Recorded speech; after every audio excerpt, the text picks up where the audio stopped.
Hi, this is Michael Spokane, the leader and the founder of the Young Men Empowerment Forum. We are dealing with part 3 today of traits of inclusive leaders. Traits of inclusive leaders. And I want to speak to you as a young man today. That as I've said previously, that we need people. And we cannot live this life isolated. So whatever we do, we must actually aim to be inclusive. When we are leaders, if we want to make an impact, the correct influence that we want to influence others, we need to be inclusive. Now, this is very important, therefore. This is another trait that I want to deal with today of leaders that are inclusive. The leaders that are inclusive are having what we call collaboration. Collaboration as a trait in their lives. And this is very important, and I want to urge you as a young man who is dreaming to become a leader, and some of you are leaders already.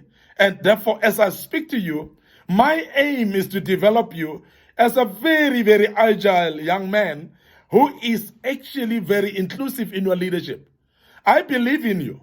You are a leader already. And some of you are still going to become a leaders. And I believe in you that you're going to be great leaders. But to become a great leader, therefore, you need to be inclusive in your approach. But you can only be inclusive if you are having what we call collaboration mind. And that's very, very important. Now, collaboration mind is somebody who empower others and create the conditions such as team cohesion, such as diversity, and also for diversity thinking to flourish as well. Now, this is very important. Now, I want to emphasize that when somebody is an inclusive individual, you are an inclusive leader, you are going to make sure that in the team, whether it's people of different culture, as people of different nationalities, or people of different color, what you do is you're going to match them. You're going to make sure that they are sharing their skills together. You're going to make sure that they are united with one mind and they work together despite of their backgrounds. That you are actually helping them to unite, to work together despite of their own nationalities and where they're coming from. Despite of their cultures, they're going to collaborate and work together. And how do you do this? You're going to do this by, when there's a project, you're going to make sure that you mix them from different cultures. You mix the people in the project from different nationalities, from different backgrounds and education status as well, and make sure that many people are included in the project from different walks of life. In other words, different experiences as well, different knowledge as well. As I said, different skill sets as well, because that's very important. When you bring people like that together and you make them to collaborate, you're going to get them somewhere because you're going to develop actually what we call inclusive leadership inside you. Now, this is very important. Now, why inclusive leadership is important is because people of different skills are going to be necessary. And people don't have the same skills. And therefore, you'll be able actually to utilize every single skill that is available. When you are inclusive, you're going to be able to get assistance even in different ways. Remember that amongst your team, there are people that are experts in electricity.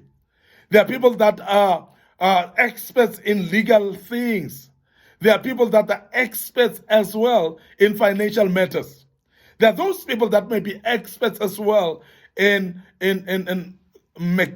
car mechanics.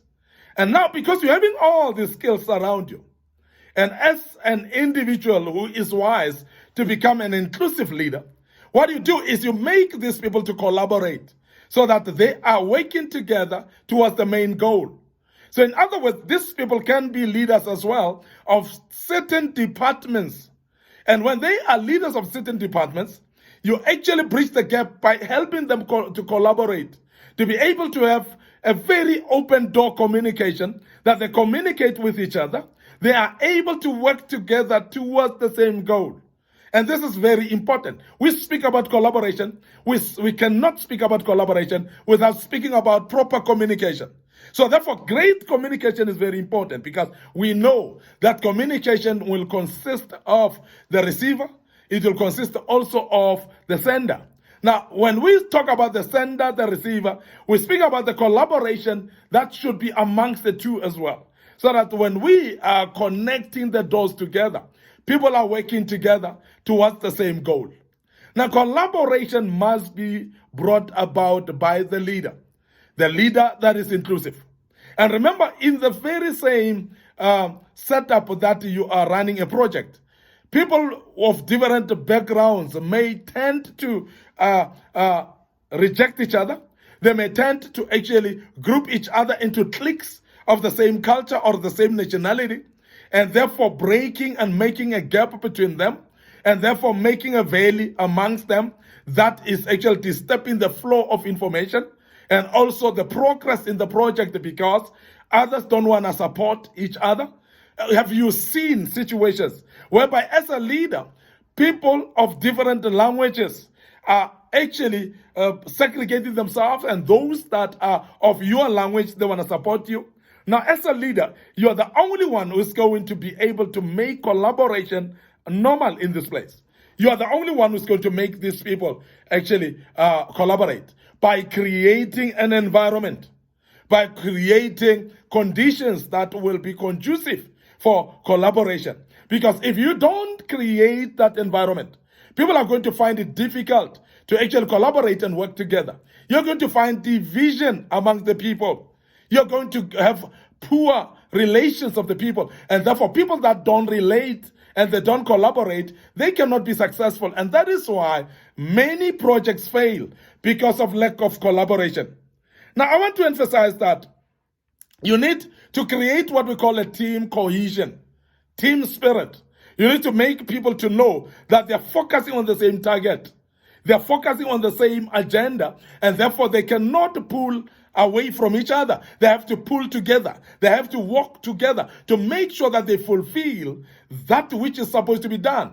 The project should be the ultimate that is completed. The target at hand should be the one that is focused upon, so that we can finish the work at hand. And that is done by a leader that is inclusive. And I want to urge you as a young man to become an inclusive leader in every way of your leadership. Those of you who are leaders already, so please consider this, that you become an inclusive leader. So those of you as young men that are not leaders yet, you are on the path of becoming a leader. But please work on collaboration and make sure that you collaborate the teams that you work with and become an inclusive leader. That is where we end up today. Your host, Ymef Spokane. This was part 3 of this great topic, traits of inclusive leader. And thank you very much for listening to us. And I hope you will listen to us once more as we deal with part 4. But I want to also emphasize that please subscribe to our YouTube channel under Ymef Spokane, and make sure that you click that notification button so that you may be notified when there are some videos that we have posted, other teachings going forward. May the good Lord bless you. Join us as we deal with part 4 tomorrow. May the good Lord bless you, and cheers for now.